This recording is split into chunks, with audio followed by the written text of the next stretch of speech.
Bonjour mes chers amis, les faux semblants continuent. La Russie veut laisser croire à Witkoff que la paix est possible, qu'ils veulent du cessez-le-feu, mais bien évidemment à leurs conditions. Pour gagner du temps, donc Witkoff, l'émissaire de Trump auprès de la Russie, propose à Trump de lâcher du lest et d'admettre que la Russie récupère donc Louhansk, Donetsk, ainsi que Zaporijia et Kherson. Comme ça, ça permettra de signer la paix et tout le monde sera content. Et un cessez-le-feu, non, tout le monde ne sera pas content déjà parce que il faut dire, et on le martèle, et il le martèle également, les Ukrainiens ne sont pas pris à des concessions territoriales parce que ça fait quand même des années qu'ils se battent pour l'indépendance et la liberté de leur pays. Par ailleurs, l'accord sur les terres rares, il n'est toujours pas signé car là aussi, les États-Unis continuent à vouloir beaucoup trop et se servir donc sur le dos et le sang des Ukrainiens, le sang et même les sacrifices humains des Ukrainiens. Voilà, on n'avance pas, on reste toujours au même niveau. Il en est de même pour la coalition. On discute, donc on est toujours dans les faux semblants. Alors le président de la République française dit qu'il faut que Poutine arrête d'être dans les faux semblants concernant son envie d'un cessez-le-feu, ce que je rejoins toujours comme position. En revanche, nous aussi, il va falloir qu'on se bouge un peu.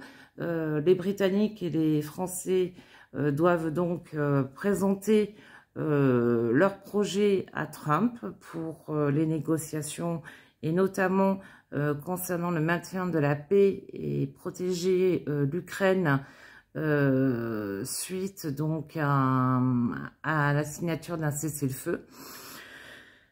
L'horreur continue. Ce sont des civils qui sont pris pour cible. C'est clair. C'est clair depuis le début, mais là, ça l'est d'autant plus. Le monde a été touché par la mort de ces 9 enfants à Kérovine. Mais voilà, c'est tous les jours que les infrastructures civiles en Ukraine sont tapées par la Russie. La Russie qui prépare une offensive puisqu'elle veut mobiliser 130 000 hommes, sans compter l'aide de l'allié de Nord-Corée qui lui aussi a envoyé des milliers de munitions de son côté. Grosse question concernant aussi ces soldats chinois qui combattent auprès de la Russie. Est-ce des mercenaires du même type du même type que les Wagner? Quoi qu'il en soit, si ce n'est pas des mercenaires, mais réellement du soutien de la Chine, la Chine, dans ce cas-là, elle aussi joue sur plusieurs tableaux. Nous sommes dans une période et un moment de notre histoire où tout peut basculer d'un côté comme de l'autre, notamment avec deux personnes complètement pas instables, mais pensons plutôt à elles, narcissiques, perverses.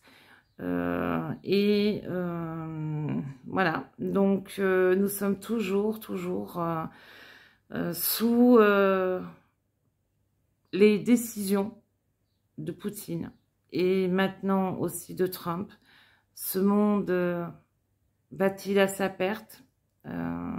C'est mon inquiétude.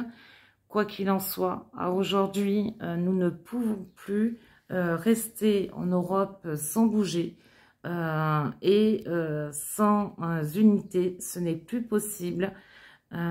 Sinon, nous allons nous faire avaler, que ce soit sur le plan économique et sur le plan militaire et diplomatique.